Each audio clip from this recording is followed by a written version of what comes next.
할렐루야. 우리 좌우에 계신 분들하고 인사하겠습니다. 너무 잘 오셨습니다. 네. 자, 우리 다음 주에 있어지게 되는 우리 고난주간 특별 새벽 예배, 저녁 예배를 위해서 많이 기도해 주시기 바랍니다. 겸사겸사 이제 이렇게 저렇게 연락을 하다가 오늘 어제 연락이 됐어요.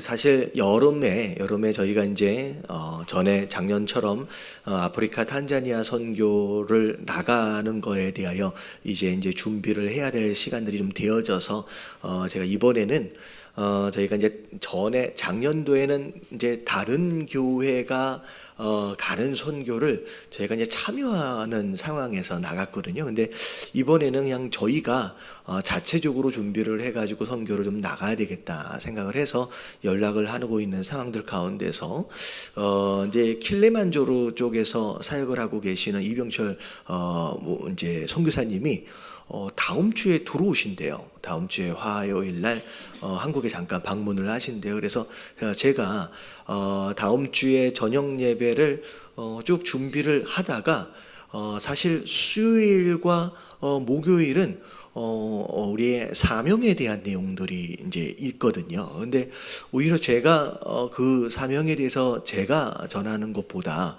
현장에서 그 사명을 감당하고 계시는 우리 선교사님이 직접 전해 주시면 너무 좋겠다 라는 생각을 해서 제가 수요일 날 저녁 예배야, 목요일 날 새벽 예배, 그리고 목요일 날 저녁 예배까지 두 저녁 예배와 새벽 예배까지를 좀 부탁을 했어요. 그래서 아마 다음 주에 우리 선교사님 오셔서 사역지에 대한 내용들과 더불어서 다양한 이제 말씀도 좀 전해 주시면서 굉장히 도전이 될 것 같아요. 그래서 다음 주에 있어질 우리 특별 저녁 집회 위해서 또 새벽 예배 위해서 계속 기도해 주셔서 이번 이 기회를 통하여서 우리가 정말 성 말씀 가운데서 은혜도 많이 받고 도전도 많이 받을 수 있는 그런 시간들이 될 수 있도록 해달라고 그런 계속 기도해 주시기 바랍니다. 자, 그리고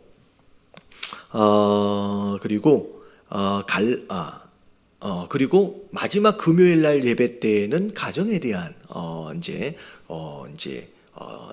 말씀으로 이제 마무리를 하면서 축복 기도를 할 것 같은데, 가정에 대해서 저희가 교인들의 3분의 2가 젊은 부부로 돼 있다 보니까 가정에 대한 이슈들이 굉장히 많을 것 같아요. 그래서 저는 우리 성도들이 전부 다 행복한 가정을 이루었으면 좋겠습니다. 행복한 가정이 건강한 교회를 세워가거든요. 가정에 돌아가서 가정이 불행하면 교회는 건강해질 수가 없어요. 그래서 행복한 가정에 대해서 막 사모하는 마음 가운데 어떻게 하면 우리 교회 성도들의 가정을 더 행복하게 그렇게 이끌어갈 수 있을까라고 고민하는 가운데 지난 화요일 날 저희 노회 이제 목사님들하고 이제 이번 모임들이 있어서 같이 갔는데 제가 지난번에 탄자니아 선교를 같이 다녀온 목사님이 갑자기 저를 만나더니 목사님 꼭 이분은 모셔야 돼요 라고 하면서 이렇게 추천을 하시더라고요. 그래서 아마 들으시면 아마 이름만 들어도 아실 수 있는 분일 것 같아요. 도은미 사모님인데 지금 목사님 되신 걸로 알고 있거든요. 아마 그분이 브라질에서 계셔서 아시나요? 아마 그분이 전 세계적으로 굉장히 유명한 분이라서 1년 전서부터 이미 예약이 다 돼버렸어요. 그래서 제가 이제 지금 저희 노예 목사님들 가운데 한 분 그 교회에서 일주일 동안 강의를 하시는데 정말로 은혜를 받고 진짜 감동도 있고 정말로 재밌었대요. 그래서 책도 두란노 쪽에서 사역을 하시면서 아버지 학교, 가정학교 하면서 아주 사역을 활발하게 하시는 책 또한 5권 정도 쓰셨어요. 제가 책 제목들을 다 봤거든요.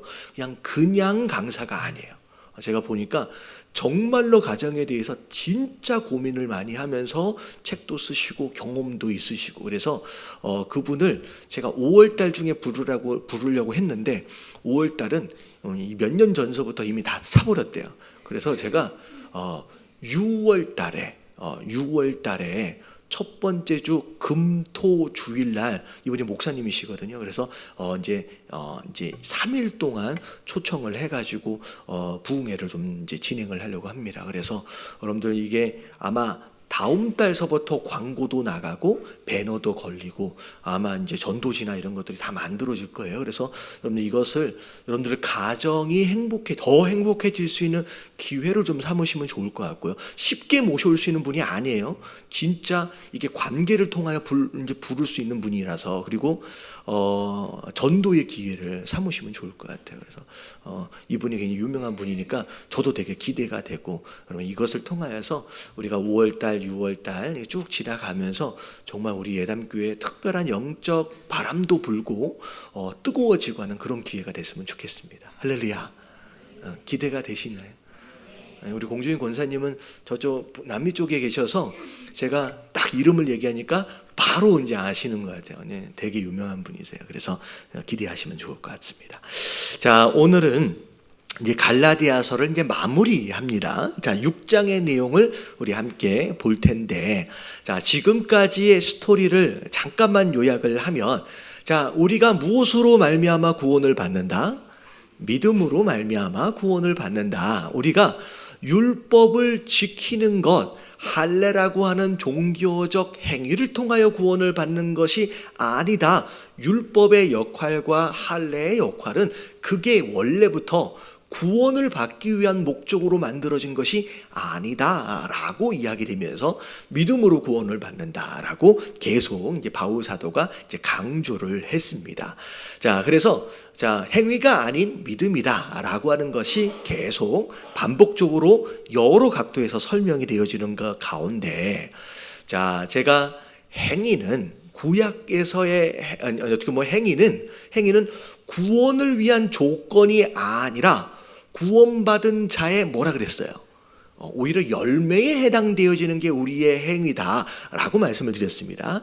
자, 그러니까 이제 거기까지만 얘기를 들으면 뭘 생각하냐면, 그러면 우리는 믿음으로 말미암아 이미 뭘 받은 사람이에요. 구원 다 받았네. 어디 간다는 거예요? 천국 가네. 그러면 어차피 천국 가니까 굳이 천국에서 무슨 면류관을 쓰고 무슨 모자를 쓰고 나는 별로 그런 거에 관심이 없다. 그냥 대충 뭐 하면 돼요? 그냥 살아면 되지라고, 이런 꼼수, 어떻게 보면 뭐라 그럴까, 이게 이 간사함이 우리 안에 좀 들어올 수 있을 것 같아요. 그래서 정확하게 그 타이밍에서 사실 5장 13절의 말씀이 딱 나오는 거예요. 자, 5장 13절서부터 간단하게 정리하면서 6장으로 넘어가도록 하겠습니다. 자, 5장 13절만 읽어볼게요. 시작. 형제들아, 너희가 자유를 위하여 부르심을 입었으나 그러나 그 자유로 육체의 기회를 삼지 말고 오직 사랑으로 서로 종로를 하라. 더 이상 우리가 율법의 종로로 할 필요가 없대요. 예수 그리스도의 십자가로 말미암아 너희에게 자유를 선물로 줬다. 그러면 아무렇게나 살아도 되겠구나 라고 하는 그 마음이 딱 들어올 때쯤 딱 그 말씀이 나오는 거예요. 너희의 자유를 뭘로 삼지 말아라? 육체의 기회로 삼지 말아라. 육체의 기회. 자유가 방종이 되면 안 된다는 거예요. 오히려 십자가를 통하여 너희에게 자유를 선물로 줬지만 오히려 그 자유를 무엇 위해서 사용해야 되느냐? 서로에게 무엇 되어짐? 종노릇하기 위하여 사용하라는 거예요. 오히려 자유를. 여러분, 이게 우리가 율법의 종노릇하는 자가 아님에도 불구하고 우리의 삶 가운데 절제해야 할 부분들이 있고 우리가 삼가해야 할 행동들이 있어지게 되는 근거가 바로 이 말씀이에요. 자, 예를 들어서 이런 거예요. 술을 하든 술을 마시든 담배를 피든, 여러분, 이런 행동들이 우리의 구원을 막는 게 아니에요. 여러분, 술 마시고 담배 핀다고 지옥을 갑니까? 여러분, 그게 아니거든요. 근데 그럼에도 불구하고 내가 성도이기 때문에 술이나 담배나 이런 세상의 욕심을 채우는 이런 행동들을 우리가 절제하거나 삼가해야 하는 이유는 자, 첫 번째 1차원적으로 자, 우리가 성령 하나님이 계시는 뭐라 그랬어요? 성전이라 그랬어요. 성전되어진 우리의 육체를 어떻게 해야 돼요?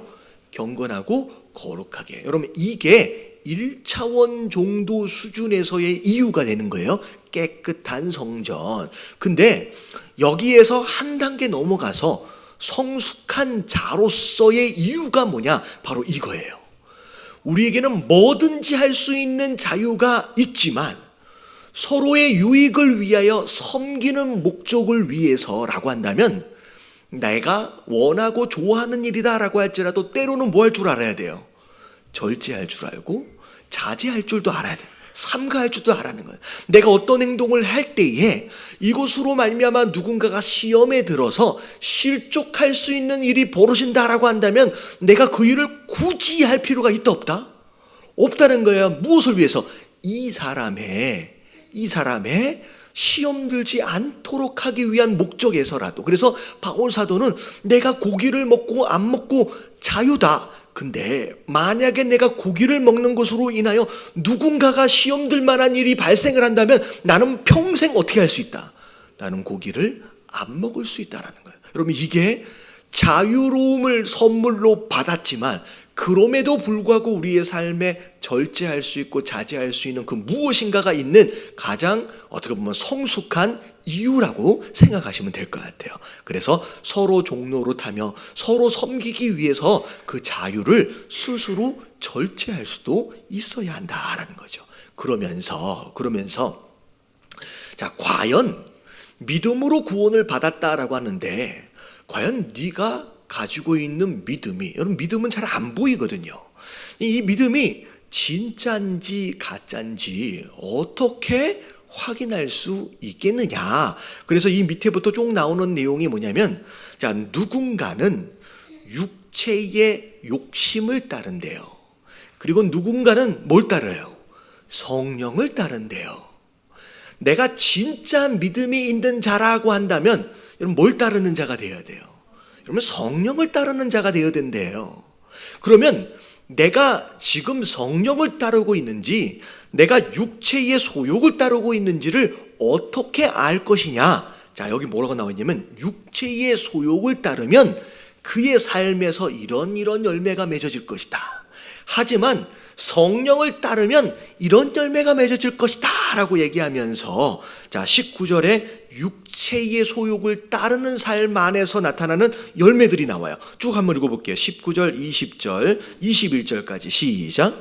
육체의 일은 분명하니 곧 음행과 더러운 것과 색과 부배와 주술과 원수 맺는 것과 분쟁과 시기와 분냄과 당치는 것과 분연함과 이단과 투기와 술 취함과 방탕함과 또 그와 같은 것들이라. 전에 너희에게 경계한 것 같이 경계하노니 이런 일을 하는 자들은 하나님의 나라를 유업으로 받지 못할 것이요. 예, 내가 지금 뭘 따르고 있는지를 확인하기 위해서 내 열매를 점검하라는 거예요. 내 삶에 이런 열매들이 계속 맺어지고 있다라고 한다면 나는 지금 뭘 따르는 자예요? 그럼 성령이 아니에요. 육체의 소욕을 따르고 있다라고 하는 거에 대한 증거라는 거예요. 그렇기 때문에 육체의 소욕을 따르고 있다라고 한다면 성령과는 상관이 없는 삶이 됨으로 말미암아 결과적으로 21절에 자, 하나님 나라를 받을 수 있어요, 없어요? 받을 수 없다. 하나님 나라랑 상관이 없는 자라는 거예요. 그럼 내가 믿음으로 구원을 받은 자로서 성령을 따르는 자라고 한다면 어떤 열매를 맺어야 되느냐? 유명한 말씀이야. 22절부터 23절까지. 자, 다 같이 시작. 오직 성령의 열매는 사랑과 희락과 화평과 오래 참음과 자비와 양선과 충성과 온유와 절제니 이 같은 것을 금지할 법이 없느니라.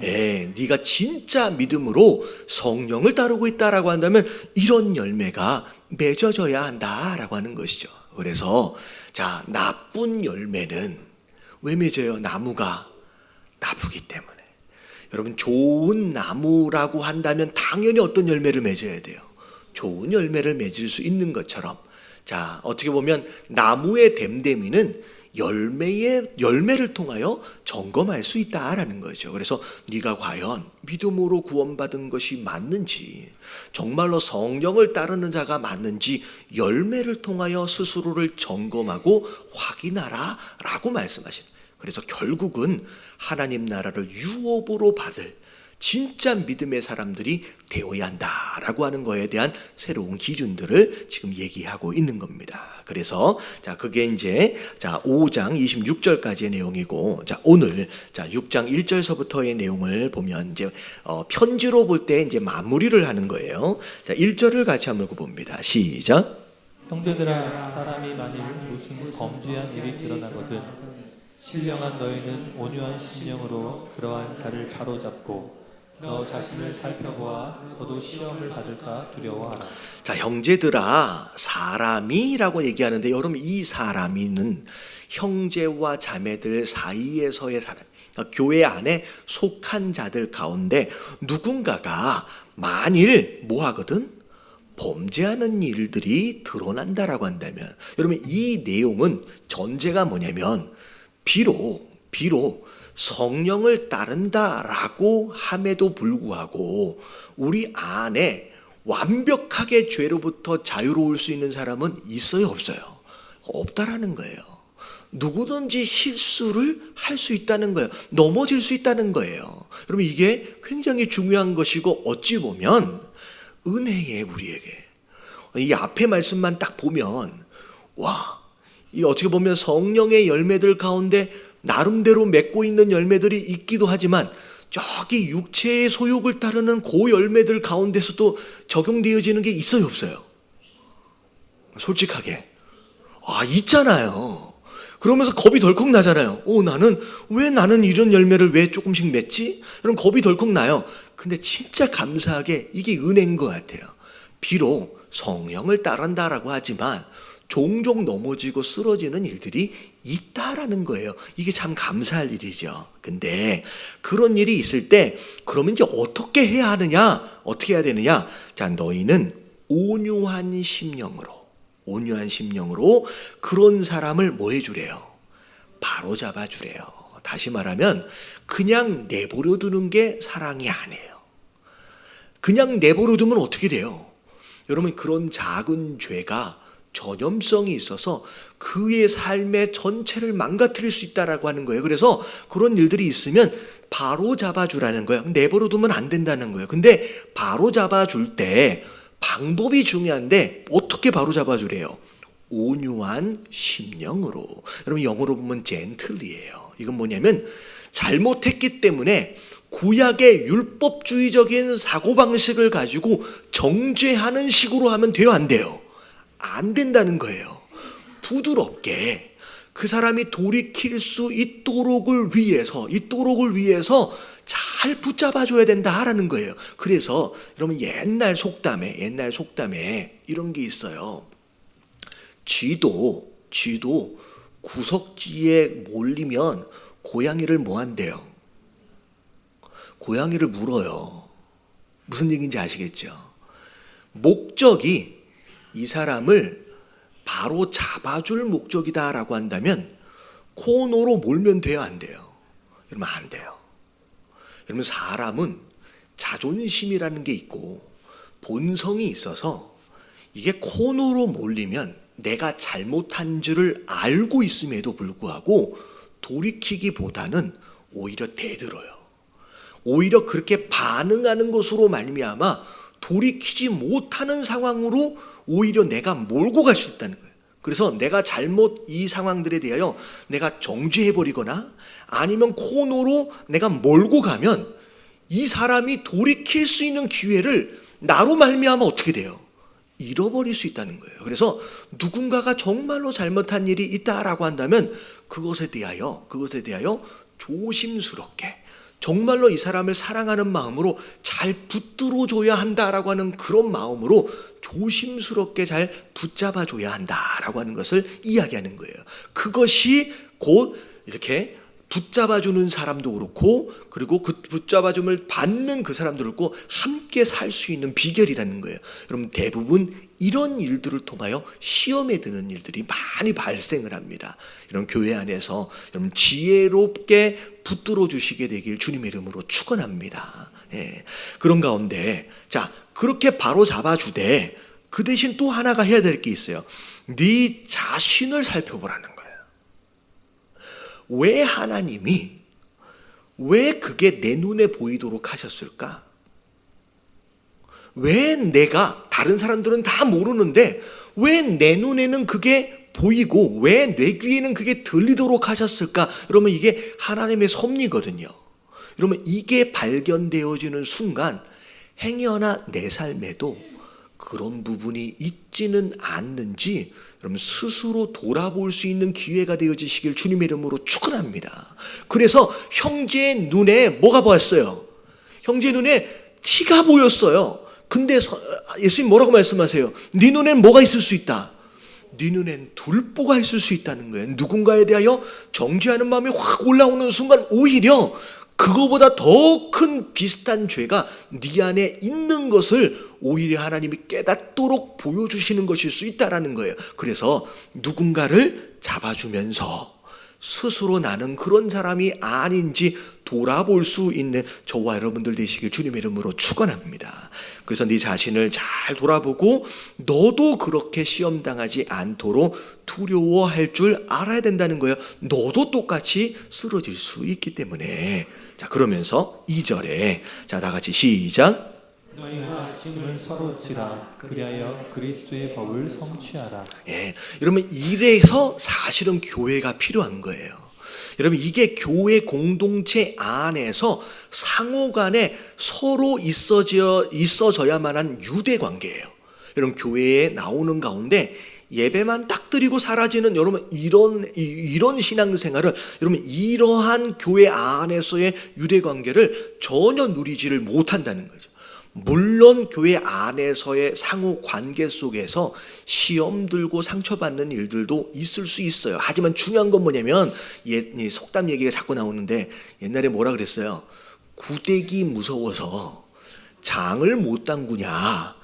이런 구대기보다 장을 담기는 게 더 중요한 거예요. 여러분 시험 들까 겁내서 여러분 성도 간의 관계를 끊는 것은 더 큰 걸 잃어버릴 수 있다라는 거예요. 여러분 두려울 수 있고 조심해야 되지만 여러분 이 관계는 함께 해야 되는 줄로 믿습니다. 그래서 서로 잘못했을 때도 붙잡아주고 이게 얼마나 중요한 거예요. 자, 그런 가운데 자, 짐을 지는데 여러분 짐은 여기서 나쁜 짐은 아니에요.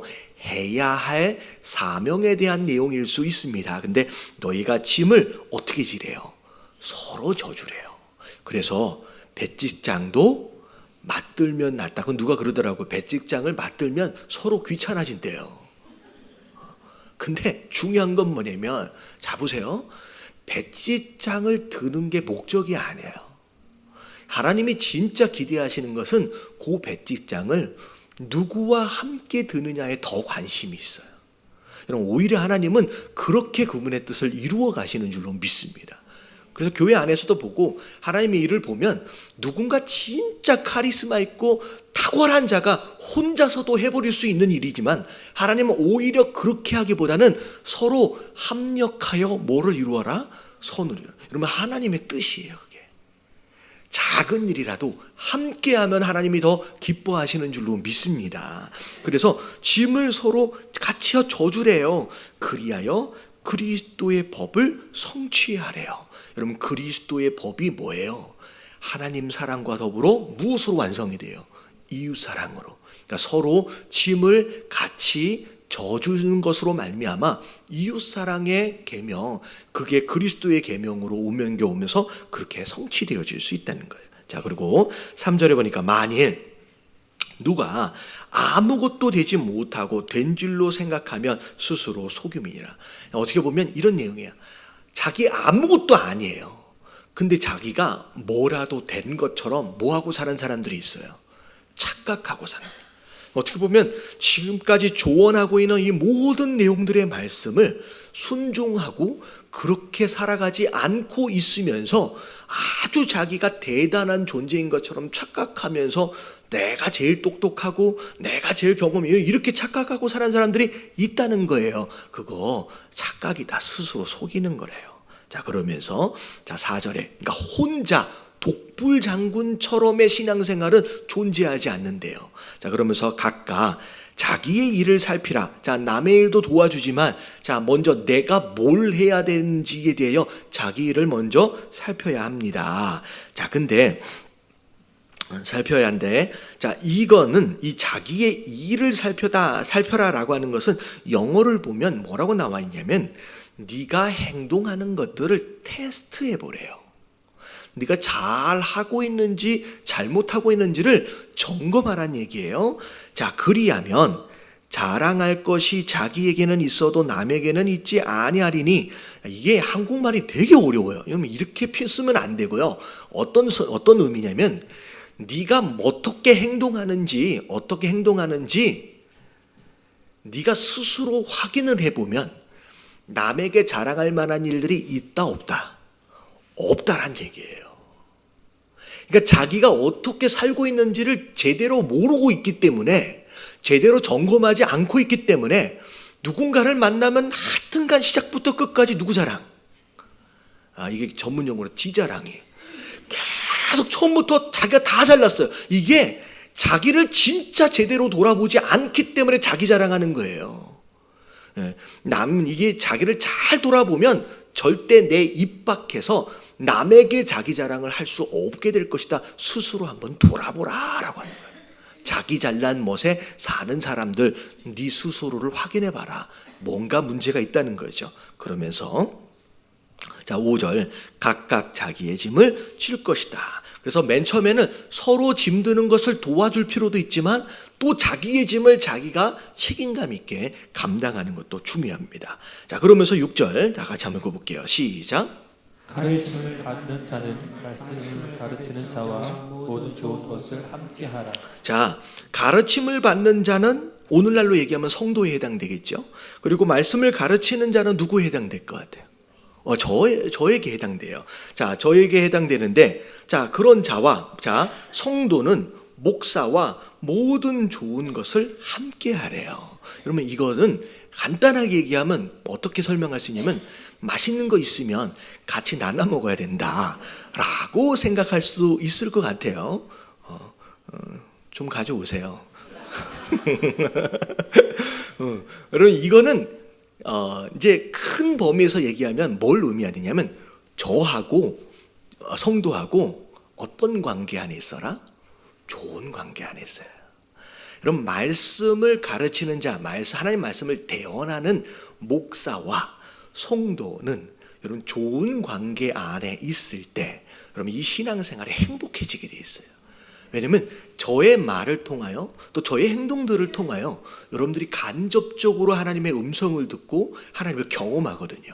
근데 저와 여러분들 사이가 불편해져 버리면 그럼 그때부터 뭔가 막히기 시작하는 거예요. 그래서 여러분 제가 하나님처럼 완전하진 않아요. 그래서 최대한 조심하려고 애를 씁니다. 이제 그럼에도 불구하고 인간적인 부분들이 보이죠. 그래서 저도 기도할 때 하나님 저를 통하여 예수 그리스도가 아닌 인간적인 그런 모습들로 시험될 만한 것들이 있으면 하나님 가려달라고 기도를 합니다. 그리고 여러분들도 하나님 그런 모습이 자꾸 눈에 보이지 않게 하시고 오히려 선하고 좋은 모습들로 인하여 오히려 은혜를 받는 쪽으로 제가 보일 수 있도록 위해서 기도해 하시길 주님의 이름으로 축원합니다. 그래서 볼 때마다 꼴보기 싫은 것만 계속 보여. 그러면 예배를 아무리 드려도 아무리 해도 은혜가 안 되는 거예요. 그래서 저와 사이좋게 지내시길 주님의 이름으로 축원합니다. 그래서 이게 굉장히 중요해요. 왜 그러냐면 여러분 육신의 아버지와 별로 좋지 않은 관계 속에서의 어린 시절을 보낸 사람은 하나님 아버지와의 관계도 반드시 문제가 있어요. 왜냐하면 그 아버지가 하나님 아버지의 모습을 그대로 투영하거든요. 이게 계속 보이는 거예요. 그래서 정말로 무섭고 정말로 경직된 아버지와의 관계에 익숙해 있는 사람은 하나님에 대하여 마음이 잘 안 열려요. 그 하나님의 친밀감을 느끼기가 너무 어렵습니다. 솔직히 약간 제가 그런 이제 스타일에 해당이 돼요. 저희 아버지는 목사님이셨지만 전에는 군인이셨어요. 사실은 제가 어렸을 때 저희 아버지의 이미지는 굉장히 무서운 아버지였어요. 그래서 사실은 하나님이 나를 사랑한다라고 하는 거에 대해서는 머릿속으로 이해가 가요. 근데 제가 그 하나님을, 제가 그 아버지 하나님을 사랑한다라고 하는 거에 대한 개념을 이해하는 데는 굉장히 어려웠어요. 어쩌면 지금도 잘 이해하고 있지 못하는 것일 수 있어요. 그러니까 그 아버지에 대한 이미지가 여러분 신앙생활에 굉장히 큰 이 영향을 미칩니다. 그렇기 때문에 이 가정이 행복해야 된다라고 하는 것, 부부가 행복하고 부모와 자식 간에 행복하고, 여러분 이게 신앙생활하고 직접적으로 연관되어져 있어요. 그래서 여러분 절대적으로 여러분들 가정은 무조건 행복해야 돼요. 여러분 그렇지 않으면 여러분 아무리 교회 와서 예배를 드려도 이 계속 어색한 게 끊어지지를 않아요. 여러분 이걸 헤쳐나가야 될 또 다른 숙제를 가지고 있는 거예요. 마치 아버지에 대하여 그런 이미지로 그런 영향을 받는 것처럼 현재의 목사는 여러분들에게 이미지로 있어서 굉장히 큰 영향을 줍니다.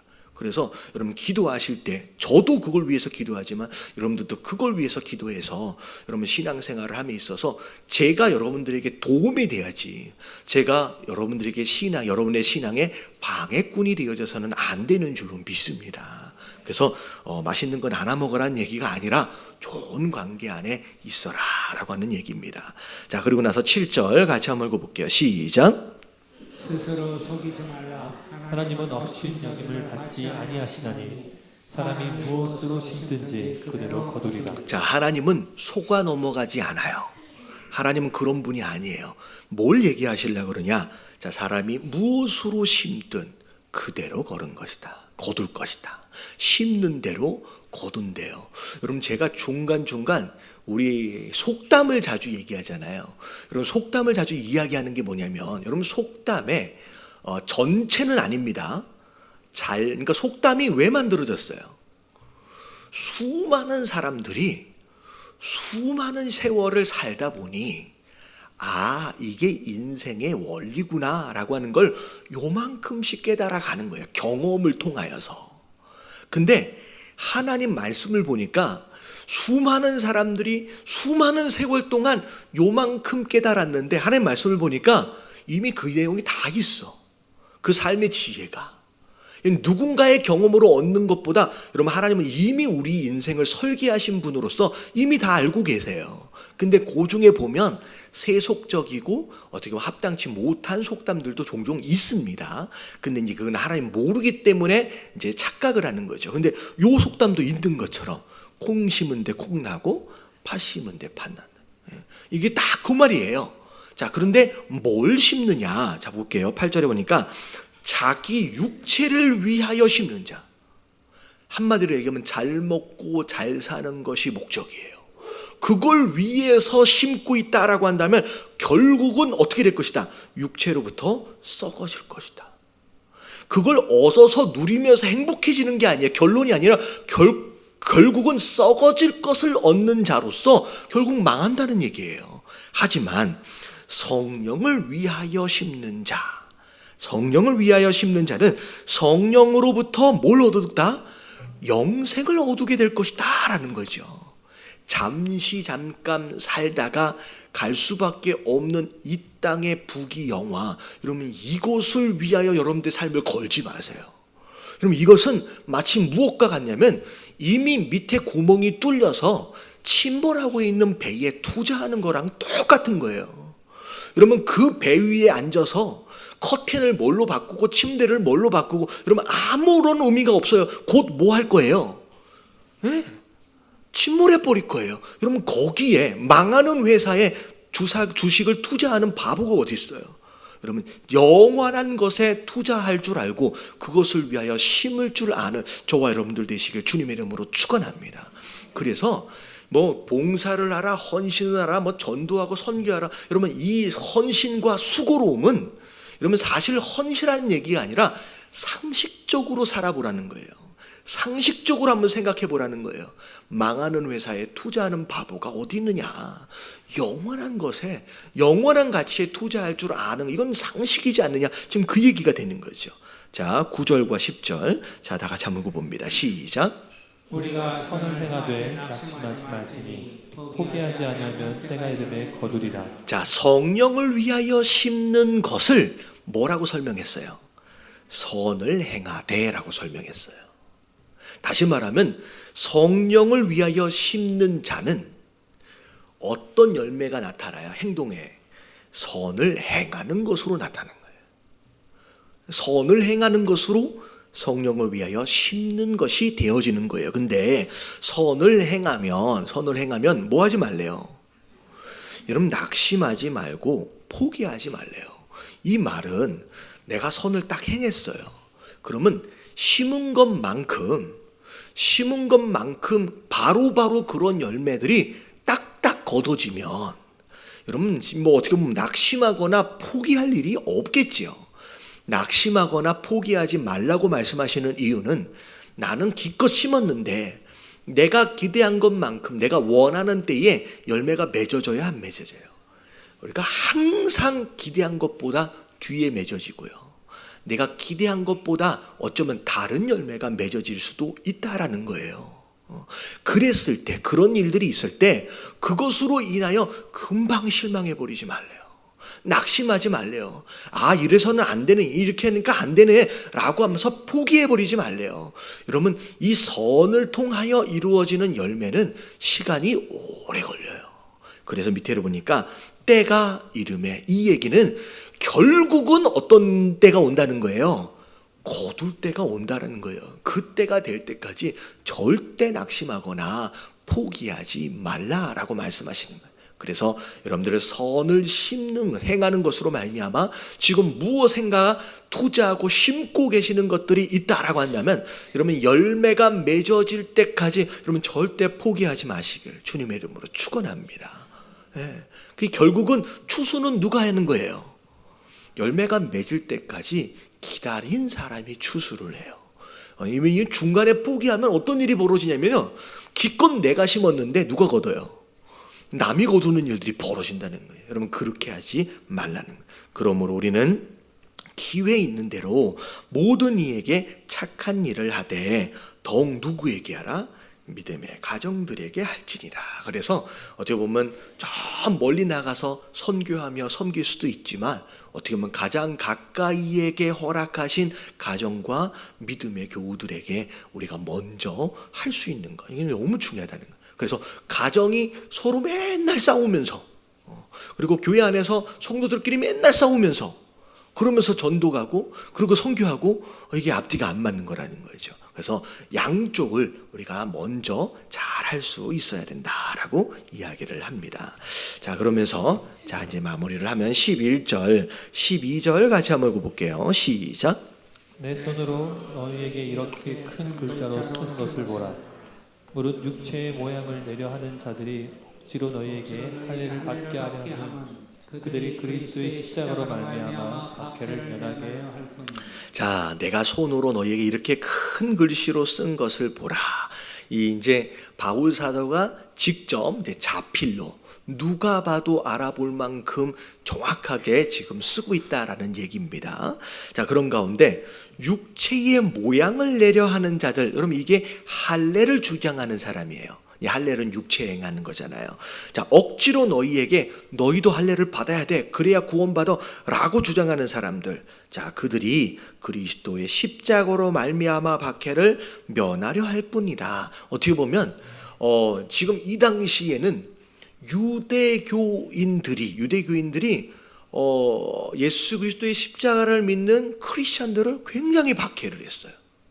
믿음으로 구원을 받는다라고 주장하는 교회들에 대해 굉장히 탄압했습니다.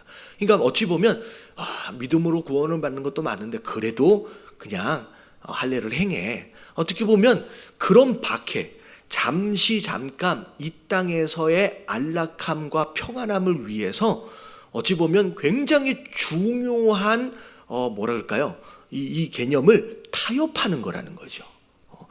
그렇게 할 수 있는 게 아니라는 거예요.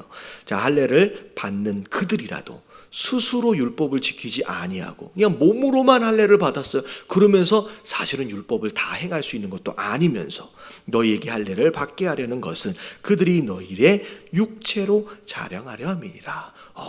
이제 할례를 받게끔 하는 것으로 말미암아 다 유대인화 시키는 것, 그게 그들의 자랑이 되는 그런 상황이 된 거죠. 자, 근데 중요한 건 뭐냐면 내가 육체의 어떤 할례의 흔적이 있거나 그것으로 우리가 유대인 되어짐으로 자랑할 만한 것이 있는 게 아니라는 거예요. 자, 14절 다 같이 시작. 그러나 내게는 우리 주 예수 그리스도의 십자가 외에 결코 자랑할 것이 없으니 그리스도로 말미암아 세상이 나를 대하여 십자가에 못 박히고 내가 또한 세상을 대하여 그러하니라. 예, 그 육체의 그런 흔적들로 인하여 자랑할 만한 게 아니라 우리가 자랑할 만한 것은 딱 하나예요. 예수 그리스도의 십자가밖에 없다. 십자가밖에 없다. 어쩌면 바울 사도가 자주 말하고 있는 그런 내용들 가운데 하나입니다. 결코 자랑할 게 없대요.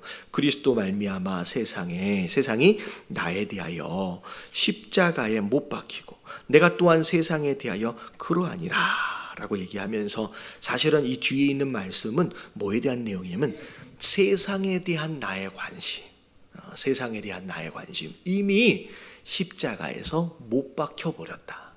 세상으로부터 내가 자랑하는 것으로 말미암아 내가 세상으로부터 인정을 받는 거, 나는 그런 거 관심 없다는 거예요. 내 모든 관심 다 그렇게 됐다. 다 죽어버렸다. 그래서 내 유일한 관심은 예수 그리스도의 십자가밖에 없고 내 유일한 자랑은 뭐밖에 없어요? 예수 그리스도의 십자가밖에 없다라고 얘기하는 거예요. 그래서 어찌 보면 내가 누군가를 만나서 내가 입이 닳도록 자랑하고 있는 그것이 무엇이냐라고 하는 것을 잘 들여다보면 그게 내 주인이에요. 그게 우상이에요. 어찌 보면 바울 사도는 내 안에서도 자랑할 게 없고 내가 이런 무엇도 자랑할 게 없고 나는 뭐밖에 없어요? 예수 그리스도의 십자가밖에. 그러니까 시작부터 끝까지 바울 사도는 예수 그리스도에 대한 자랑밖에 없어요. 그것으로 바울의 주인이 누구다? 예수 그리스도구나. 바울의 관심은 예수 그리스도구나. 바울의 유일한 소망은 예수 그리스도구나 라고 하는 게 드러나는 거예요. 반대로 나는 맨날 누군가를 만나면 집에 쌓아놓은 뭐가 있어요? 자랑할 만한 게. 뭘 쌓아놓은 건 없죠. 하여튼간 그런 것들을 막 자랑하고 있다라고 한다면 어느덧 내 삶의 주인이 뭐예요? 그거예요, 그거. 그게 내 자랑이 되는 거예요. 그게 내 자랑이면 그게 내 주인이고 내 신이 되어져 가는 거예요. 우리가 뭘 자랑하고 있느냐라고 하는 것이 우리의 주인 되어짐이 누구냐라고 하는 걸 또 확인할 수 있는 수단이 될 수도 있습니다. 그래서 바울은 예수 그리스도 외에는 자랑할 만한 게 없다. 자, 15절. 할례나 무할례가 아무것도 아니래. 아무런 의미가 없어요. 육체적으로 그런 게 아니. 오직 새로 지으심을 받은 것만이 중요하다. 무릇 이 규례를 행하는 자에게, 여기서 말하고 있는 이 규례는 이 바울 사도가 새로 그들에게 제안하고 있는 새로운 규례예요. 자, 이 규례를 행하는 자에게와 하나님의 이스라엘에게 평강과 긍휼이 있을지어다라고 얘기합니다. 자, 그러면서 이후로는 누구든지 나를 괴롭게 하지 말라. 다른 복음을 가지고, 이제 복음이 아닌 것들을 가지고 자꾸 교회 안에서 주장하고 있는 이런 모습들은 오히려 바울을 힘들고 괴롭게 만든다는, 더 이상 이 문제로 인하여 나를 좀 힘들게 만들지 말을 해요. 그러면서 내가 내 몸에 예수의 흔적을 지니고 있노라. 그러면 이 예수의 흔적은 뭐에 대조되어지는 표현이냐면 할례, 육체의 흔적으로 이 할례가 있었잖아요. 근데 그 할례의 정반대로 나는 내 육체에 누구의 흔적이 있대요? 예수 그리스도의 흔적이 있대요. 여기서 말하고 있는 흔적은 오히려 그 사명을 감당하기 위해서 핍박과 박해를 견뎌낸 어떤 그런 흔적들을 이야기하는 것이 아닌가. 그래서 우리의 삶에는 오히려 그런 흔적들이, 여러분 할례보다 오히려 그런 흔적들이 의미가 있는 것이라는 거죠. 자, 마지막 18절입니다. 다 같이 시작. 형제들아 우리 주 예수 그리스도의 은혜가 너희 심령이 있을지어다. 예, 그러면서 아멘 하면서 이제 마무리를 하면서 이제 이 갈라디아서를 정리를 하는 거예요. 그래서 이 갈라디아서를 통하여 정말로 우리의 신앙이 무엇을 근거한 것이냐? 행위가 아니다는 거예요. 여러분, 행위를 근거로 한 신앙이 되어지면 여러분 그것으로 말미암아 오히려 하나님께로부터, 하나님의 은혜로부터 멀어진다라고 얘기를 하고 있습니다. 왜냐하면 자기 의로 자기 신앙을 세워가고 있기 때문에. 여러분, 그렇게 우리가 구원받는 것이 아니라는 거예요. 하지만 그러면 행위가 아무것도 아니냐? 그렇지 않아요. 여러분, 행위는 열매로서 더 중요한 의미를 갖습니다. 내가 어떤 나무냐, 내가 무엇을 쫓는 사람이냐라고 하는 거에 대하여 이 열매를 통하여 이게 확인되어질 수 있기 때문에 구원의 조건은 아니지만 구원받은 자로서의 합당한 열매로 스스로 좋은 나무임을 증명할 줄 아는, 하지만 완벽하지 못해요. 중간중간 실수하고 넘어질 수 있어요. 그렇기 때문에 우리는 교회가 필요한 거예요. 서로 붙잡아 줄 줄 알고, 서로 같이 짐도 들어줄 줄 알고, 서로 격려해 줄 줄 아는 그 교회 공동체가 필요하다는 거예요. 여러분, 이 교회 안에서 여러분 굉장히 중요해요. 예배를 잘 드리면서 예배 안에서 은혜를 받고 하는 거 너무 중요합니다. 근데 내가 넘어졌을 때 누군가 내 손을 잡아줄 사람이 없다, 그것만큼 저주받은 사람이 없대요. 그런 친구가 없다면 여러분, 교회 안에 내가 힘들고 어려워서 넘어지려 할 때 누군가 나를 잡아줄 수 있는 친구 두세 사람을 만드십시오. 여러분, 그게 교회 공동체가 있는 이유이며 목적이에요. 여러분, 그럴 사람이 없으면 여러분 스스로 여러분 공동체 안에서 떨어져 나가버린다는 거예요. 여러분, 그래서 그 교회 공동체 안에 속해 있는 것으로 말미암아 서로 붙들어줌으로 말미암아 보호를 받고 건강하게 인도하심을 받는, 그래서 끝까지 성공하는, 정말 완주할 줄 아는 저와 여러분들 되시게 주님의 이름으로 축원합니다. 아멘. 우리 찬양팀 나오시면서 우리 같이 한번 찬양하도록 하겠습니다.